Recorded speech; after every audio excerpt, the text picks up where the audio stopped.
अब तक जो प्रचार प्रसार चल रहा था, गाड़ियां दौड़ रही थी, जो रोड शो चल रहे थे, उनकी गाड़ियां किसके पेशाब से चलती थी? छिपकली के, सुअर के, या दरबारी आईटी सैलिया मिलकर मूतते थे उनकी टंकियों में? रिजल्ट आते ही वैश्विक संकट, पेट्रोल की तंगी, सब याद आ गया। गजब, क्रूड ऑयल के दाम जब सस्ते थे तो यहाँ तेल सस्ता नहीं हुआ। अब जब दाम फट के बढ़ रहे हैं तो कहा जा रहा है कि यूज कम करो, क्योंकि बढ़ा तो सकते नहीं, बहुत ज्यादा पेलाई हो। जिन्हें SC ST OBC होने के कारण सरकार से किसी भी तरह का आर्थिक सहयोग मिल रहा है, वो भी इस संकट की घड़ी में ये सारा पैसा सरकार को वापस ट्रांसफर कर दे। अपने नेताओं से कहें कि वो आगे आए और सरकार से कहें जब तक ये संकट की घड़ी चल रही है तब तक हम ये फ्री का पैसा नहीं लेंगे। हेलो दोस्तों, राम राम दोस्तों। बड़े दिनों के बाद, बड़े सालों के बाद आज एक बार फिर देश की याद आ गई है। देश के नाम अनुरोध आ गया है। देशवासियों से कुछ मांगे हुई हैं। देश प्रेम, देशभक्ति, देश के भले के लिए, देश के संसाधनों के लिए, देश का पैसा बचाने के लिए देशवासियों से कुछ अनुरोध किए गए हैं। वैसे तो बड़े समय बाद ये देशवासियों की याद आई है, क्योंकि पिछले साल 2 साल से तो पूरे देशवासियों को एक साथ एड्रेस ही नहीं किया जाता था। बात होती थी तो केवल दलित, शोषित, वंचित भाई बहनों की। चलो कोई बात नहीं, लेकिन आज देशवासियों को एज अ होल याद कर लिया गया है। और ऐसा क्यों हुआ, इस बात की चर्चा इस वीडियो में रोस्ट के, व्यंग के, सटायर, आप कुछ भी कह लें, उसके माध्यम से करेंगे। और कुछ व्यंग्यात्मक तरह से बातें कहूंगा, लेकिन बीच बीच में कुछ गंभीर बातें भी होंगी। जो समझने वाले हैं वो समझ जाएंगे और जो ना समझे वो चलिए शुरू करते हैं। तो हाल ही में तेलंगाना में एक रैली को संबोधित करते दौरान प्रधानमंत्री मोदी ने अपने भाषण में जनता से कुछ अनुरोध किया। वैश्विक संकट, सरल भाषा में कहें तो ईरान, इजराइल, अमेरिका के बीच चल रहे विवाद और उसके कारण उत्पन्न हुई समस्याएं, जैसे कि स्ट्रेट ऑफ हॉर्मुज का बंद होना, तेल के दाम बढ़ने, और तेल के दाम बढ़ने से हर चीज पर जो प्रभाव पड़ता है आप लोग जानते ही हैं कि चीजों के दाम बढ़ते हैं, जिस वजह से देश में, समाज में अनस्टेबिलिटी फैलती है। और आप तो जानते ही हैं कि जब कोई देश, उसकी इकोनॉमी अनस्टेबल होती है तो जनता पे तो प्रभाव पड़ता ही है, लेकिन उससे पहले किस पर प्रभाव पड़ता है? जी हाँ, सरकारों पर, सत्ता में बैठे लोगों पर। तो भाई मैं तो ठहरा घोर पेसिमिस्ट जीव, सीधी बात है, बहुत नेगेटिव आदमी हूं मैं तो ये वीडियो यही सोच कर बना रहा हूं कि ये सब बातें देश के भले के लिए नहीं हो रही हैं, अपनी कुर्सी बचाने के लिए, उसके भले के लिए की जा रही हैं। और ये मैं ऐसे ही नहीं बोल दे रहा हूं हवा में, अगले कुछ मिनटों में ये सिद्ध करूंगा। और जैसा कि वीडियो का टाइटल भी है, थंबनेल में आपने देखा है कि हिपोक्रेसी की जो सीमा है उसके बारे में भी बात होगी। सबसे पहले प्रधानमंत्री जी का आप अनुरोध ये सुन लीजिए। Work from home, online conferences, virtual meeting, इनको हमें फिर से प्राथमिकता देनी है। आज जो संकट है उसमें हमें विदेशी मुद्रा बचाने पर भी बहुत जोर देना होगा, क्योंकि दुनिया में पेट्रोल डीजल इतना ज्यादा महंगा हो गया है, पहले से कई गुना ज्यादा कीमतें बढ़ गई है। तो हम सबका दायित्व है कि पेट्रोल डीजल की खरीद पर जो विदेशी मुद्रा खर्च होती है, पेट्रोल डीजल बचाकर हमें वो मुद्रा भी बचानी है। तो प्रधानमंत्री जी ने वैश्विक संकट बढ़ने से, तेल के दाम बढ़ जाने पर कुछ लोगों से अनुरोध किया कि पेट्रोल डीजल का कम उपयोग करें, कारपूलिंग करें, वर्क फ्रॉम होम हो सके तो करें। विदेशी मुद्रा की कमी आने के कारण यह भी अनुरोध हुआ कि विदेशों में घूमने ना जाएं, विदेशी प्रोडक्ट्स कम खरीदें। बहुत अच्छी बात है भाई, देश का पैसा देश में रहेगा, विदेश में हमें पैसा नहीं भेजना है। जो विदेशों में शादियों का, विदेशों में घूमने का, विदेशों में वैकेशन पर जाने का मिडिल क्लास में कल्चर बढ़ता जा रहा है। हमें तय करना होगा कि जब ये संकट का काल है और हमारी देशभक्ति हमें ललकार रही है, तो कम से कम 1 साल के लिए हमें विदेशों में जाने की बातों को टालना चाहिए। भाई दोस्तों, आसान भाषा में बताऊं तो मैं और मुझ जैसे कई लोग इस तरह की बकर चैटियों से इमोशनल हो जाया करते थे कुछ सालों पहले तक। कुछ लोग तो अभी भी हो जाते हैं।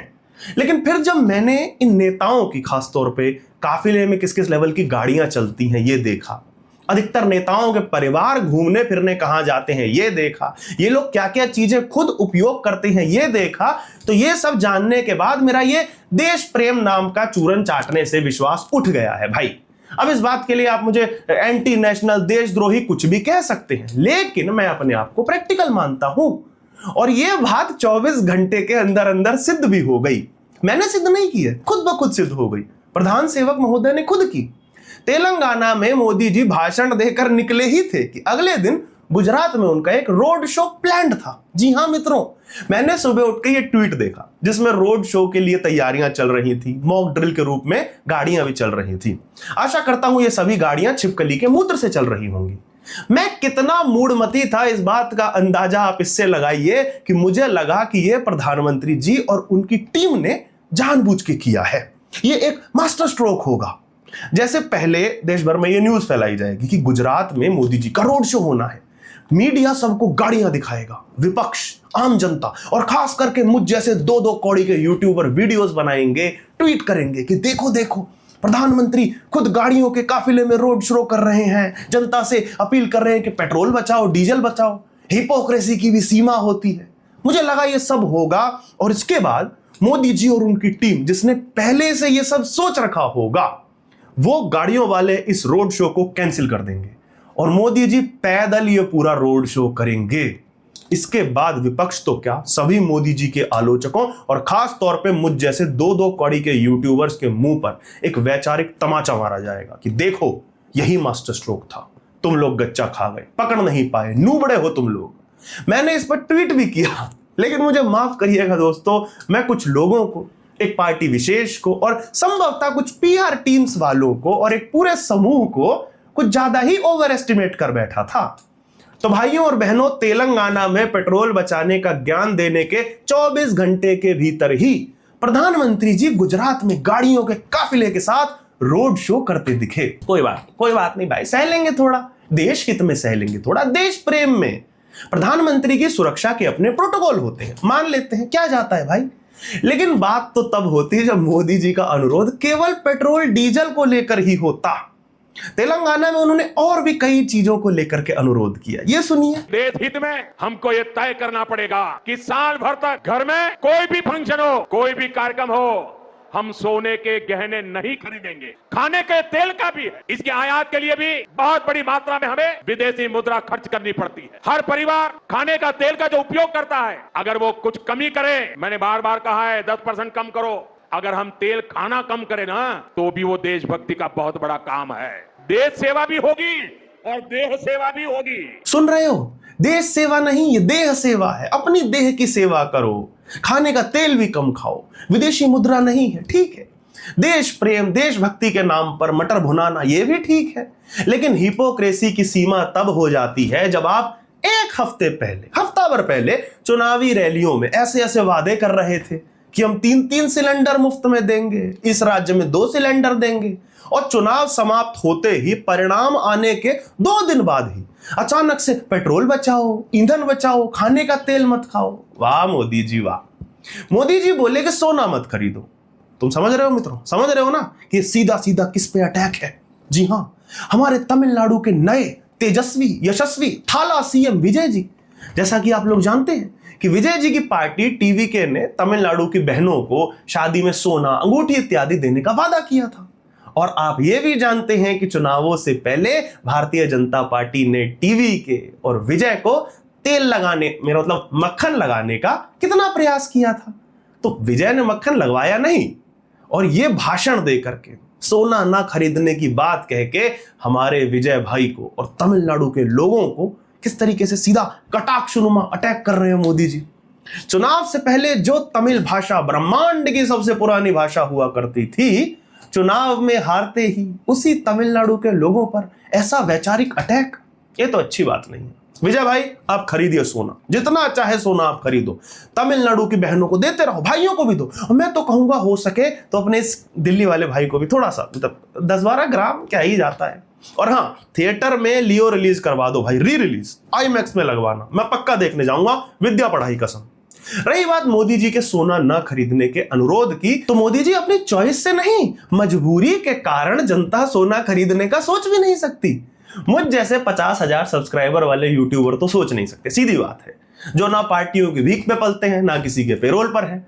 टाइम टू टाइम हर नेता को पेल दे रहे हैं, जो भी गलती कर रहा है उसे सुना दे रहे हैं। जो कुछ लोग नेताओं को अपना चुना नुमाइंदा समझने की जगह अपना बाप समझते हैं, वो लोग कमेंट में आकर गरिया भी जाते हैं, गालियां लिख जाते हैं कि हमारे नेता बाप या पार्टी को फालतू कैसे बोला तू, हिम्मत है तो इस पार्टी को या उस पार्टी को बोलकर दिखा। अबे चैनल स्क्रॉल कर जाके देख रिकॉर्ड में मुन्ना, किस किस को नहीं पेला है।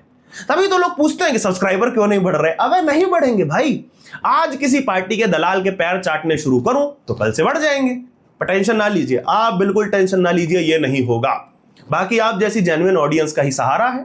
अच्छी लगे तो वीडियो शेयर कर दिया कीजिए, चैनल सब्सक्राइब कर दिया कीजिए। बाकी गाड़ी तो चल ही रही है, जरूरतें कम है, इसीलिए अभी भी आत्मा में चरित्र में दम है। जब तक कोई झूठी FIR लगवा के जेल में ना ठूस दिया जाए, मुझे लाल ना कर दिया जाए पीट पीट के, तब तक तो ऐसे बोलता ही रहूंगा, टेंशन मत लीजिए। तो ये तो हुआ मेरा अपना PR। वापस आते हैं इलेक्शन पे। तो दोस्तों, नेताओं का असली चरित्र यही होता है, चुनाव से पहले कुछ और, बाद में कुछ और। लोकसभा चुनावों को याद कीजिए। चुनावों से पहले कहा जा रहा था कि विपक्ष के लोग तुम्हारी भैंस ले जाएंगे, घर से गाड़ी ले जाएंगे, आधी जमीन ले जाएंगे, गले में से सोने का मंगलसूत्र तक उतार कर ले जाएंगे, और साल भर के भीतर ही रैलियों की पूरी स्पीच बदल गई। वो गाड़ियां जो विपक्ष ले जा रहा था, आज उनमें पेट्रोल डलवाने से भी मना किया जा रहा है।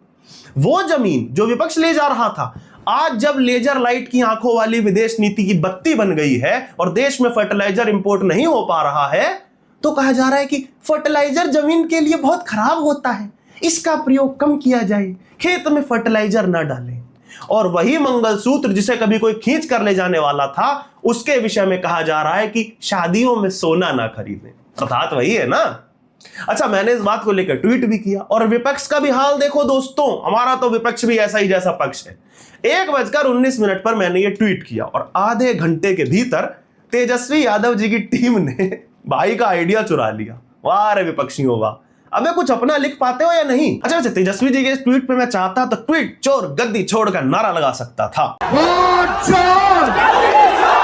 लेकिन फिर मुझे याद आया कि गद्दी छोड़ने के लिए पहले गद्दी होनी तो चाहिए तेजस्वी जी के पास। तो चलो कोई बात नहीं। ऑन अ सीरियस नोट, चलो मान लिया किसी को नहीं पता था कि वॉर हो जाएगी, वैश्विक स्थिति ऐसी हो जाएगी, पेट्रोल, सोना, विदेशी मुद्रा, सबका ये हाल हो जाएगा। लेकिन वॉर तो पिछले 3 महीने से चली आ रही है। ये सब बातें 5 राज्यों के चुनावों के रिजल्ट आने के 2 दिन बाद ही कैसे याद आई? अब तक जो प्रचार प्रसार चल रहा था, गाड़ियां दौड़ रही थी, जो रोड शो चल रहे थे, उनकी गाड़ियां किसके पेशाब से चलती थी? छिपकली के, सुअर के, या दरबारी IT सैलिया मिलकर मूतते थे उनकी टंकियों में?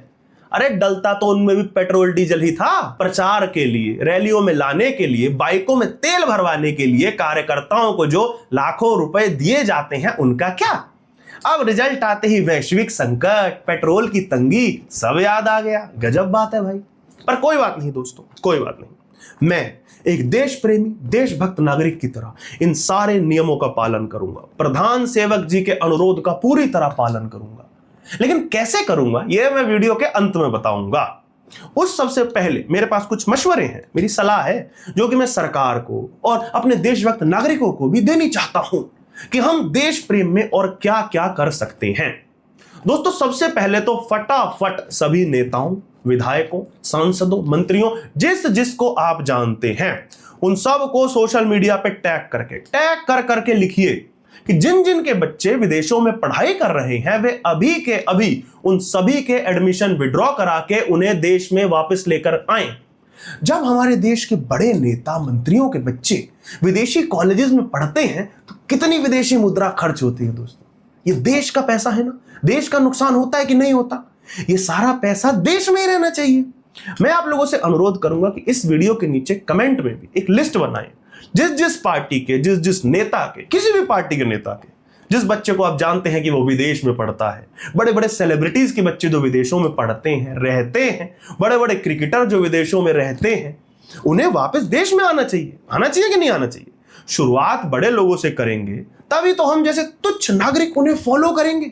यही देश प्रेम है, यही देशभक्ति है। एक और बड़ा अनुरोध दोस्तों, ताइवानी मशरूम जैसी विदेशी फल सब्जियां जब देश में इंपोर्ट करके लाई जाती हैं, तो उसमें बहुत सी विदेशी मुद्रा खर्च होती होगी कि नहीं होती होगी? तो मैं उन सभी लोगों से अनुरोध करूंगा जो विशेष तौर पे ताइवानी मशरूम खाते हैं और अन्य कई ऐसी विदेशी सब्जियां खाते हैं, पीते हैं, विदेशी पदार्थ बाहर से मंगा करके पीते हैं, इससे देश का पैसा बाहर जाता है। वो सब खाना बंद करें, पीना बंद करें। आप चाहें तो से नो टू ताइवानी मशरूम नाम का हैशटैग चला सकते हैं, मुहिम चलानी चाहिए पूरे देश में। कमेंट में भी मुझे बताइएगा कि यह सब बंद होना चाहिए। से नो टू विदेशी फूड, यही देश प्रेम है, यही देशभक्ति है। पेट्रोल की बात हुई है और विदेशी मुद्रा भी बचानी है, तो एक तीर से दो निशाने वाली एक टेक्निक लाया हूं, एक मशवरा लाया हूं दोस्तों। सबसे पहले तो आप सब लोग जाकर के अभी के अभी धुरंधर फिल्म की सबसे महंगी टिकट बुक करें। उससे क्या होगा? उससे अंबानी जी को पैसा मिलेगा, है ना, ऐसे जियो के माध्यम से आप धुरंधर देखने जाएंगे तो अंबानी जी पैसा कमाएंगे। उस पैसे से अंबानी जी रूस से सस्ता तेल खरीदेंगे और वो सस्ता तेल यूरोप के देशों को महंगा बेचेंगे और पैसा कमाएंगे। वैसे ही जैसे कोविड के बाद से कमा रहे हैं। क्रूड ऑयल के दाम जब सस्ते थे तो यहां तेल सस्ता नहीं हुआ, और अब जब दाम फट के बढ़ रहे हैं तो कहा जा रहा है कि यूज कम करो, क्योंकि बढ़ा तो सकते नहीं, बहुत ज्यादा पेलाई हो जाएगी ना। लेकिन अंबानी जी पैसा कमाएंगे तो वो देश का पैसा होगा कि नहीं होगा? तो इस तरह पेट्रोल के माध्यम से देश का हम लाभ करा सकते हैं। और दूसरा तरीका दोस्तों, हाल ही में मैं सोच रहा था कि मॉर्टल कॉम्बैट 2 एक फिल्म जो आई है उसे आईमैक्स की टिकट लेकर के देखने जाऊं, लेकिन तभी मुझे याद आया कि ये तो विदेशी फिल्म है। अगर मैंने इसकी टिकट खरीदी तो पैसा विदेश जाएगा, इससे देश को नुकसान होगा। इसलिए मैंने विचार किया है दोस्तों कि अगले शुक्रवार फर्स्ट डे फर्स्ट शो आखिरी सवाल नाम की देश की फिल्म देखने जाऊंगा। कोई भी कमेंट में ये मत लिखना कि ये सब टट्टी हम नहीं देखेंगे। क्यों नहीं देखोगे बे? हैं? देश की फिल्म है, देश का हित होगा। और हां, अब से कोई भी विदेशी फिल्म नहीं देखनी है। मैं जानता हूं कि आप में से कई लोग हैं सिनेफाइल बड़े हैं, नोलन की ओडेसी आ रही है अभी 2 महीने में, वो देखने का मन बना रहे हैं। बिल्कुल मत देख लेना, आईमैक्स में तो बिल्कुल मत देख लेना।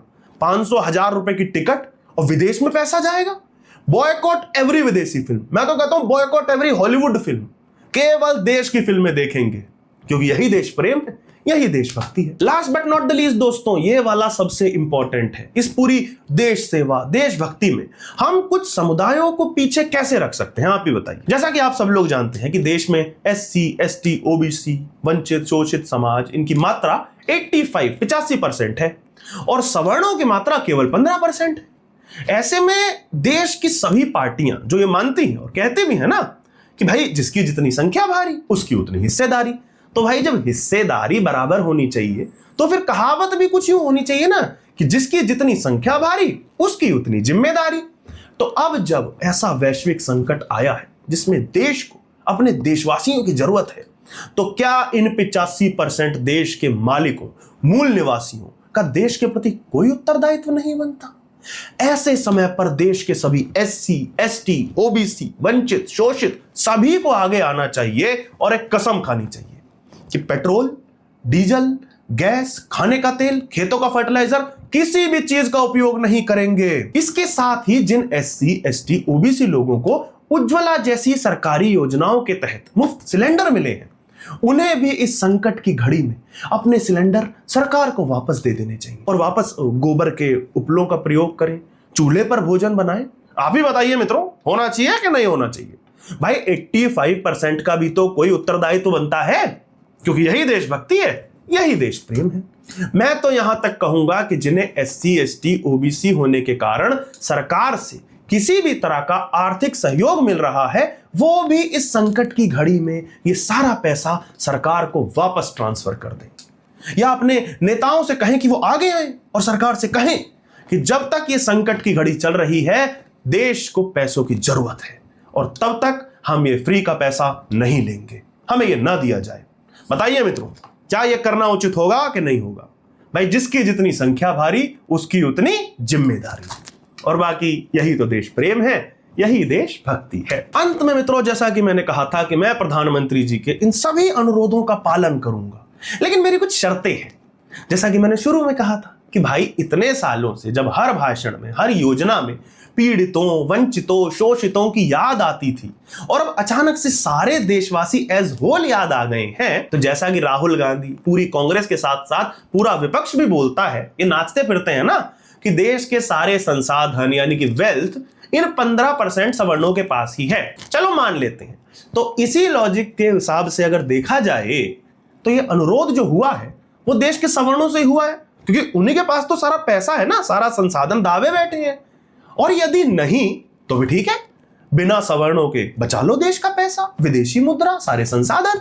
और यदि हां तो यही अनुरोध जो सवर्णों से है तो नाम लेकर अनुरोध हो जिस तरह रैलियों में गले फाड़ फाड़ कर शोषितों वंचितों का नाम लेकर योजनाएं अनाउंस होती हैं, उसी तरह सवर्णों का नाम लेकर और मैं तो कहूंगा हाथ जोड़कर अनुरोध किया जाए कि देश हित में इन सब नियमावली का पालन करें। और मैं ये कोई अहम या घमंड से नहीं कह रहा हूं, ये तो तार्किक सी बात है ना भाई। और मैं तो केवल नाम लेकर अनुरोध करने की बात कह रहा हूं, कोई धमका थोड़ी रहा हूं। भाई पीड़ित शोषित वंचित सरकारों को कैसे धमकाते हैं, हमने देखा है ना सबने, कि या तो हमको आरक्षण दो, फलानी सीटें आरक्षित करो, स्टेट में दो, सेंटर में दो, ये करो वो करो। यूजीसी गाइडलाइन लागू करो, खाली करो, यूजीसी गाइडलाइन लागू करो, खाली करो। SC/ST एक्ट जैसी नियमावली को और स्ट्रॉन्ग करो। सुप्रीम कोर्ट ने जो नियमावली दी है उसे पलट दो, वरना हम पब्लिक प्रॉपर्टी जलाएंगे, पथराव करेंगे, सड़कों पर दंगा करेंगे, जो कि देश में हुआ भी था। मैं मन से तो बनाकर नहीं बोल रहा हूं ना ये सब। तो अब ऐसे समय में मुझ जैसा 2 कौड़ी का सवर्ण यूट्यूबर क्या यह तक मांग नहीं रख सकता कि यदि मुझसे कोई अनुरोध करना है तो सम्मान से सवर्णों का नाम लेकर हाथ जोड़कर अनुरोध करो। नहीं तो मैं जा रहा हूं अपनी गाड़ी में, बाइक में पेट्रोल भरवा के गेड़ी मारने, चिल करना है भाई। हमारा क्या है, हम कौन सा इस देश के लिए कुछ करते हैं? 15%। देश को तो चला मूल निवासी 85% रहे हैं, तो ठीक है, हमारा क्या है, हम पेट्रोल भरवा के गेड़ी मारेंगे। आप चाहो तो अपने IT सैलियों से मुझे कमेंट सेक्शन में देशद्रोही लिखवा दो। बाकी जब इकोनॉमी का बंटाढार हो, सरकार गिरने लगे, तो बचा लेना अपने सगे वालों की मदद मांग के, जिनके नाम पे योजनाएं चलाते हो। राम राम।